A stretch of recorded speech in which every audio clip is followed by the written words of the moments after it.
Akala mo ba sapat na ang G sa budget para makalipat sa dream house mo?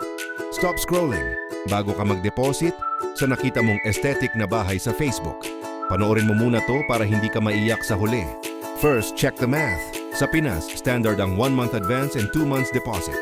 So kung 15K ang upa, ihanda na ang 45K agad-agad. Isama mo pa ang budget para sa utilities at association dues kung nasa subdivision ka.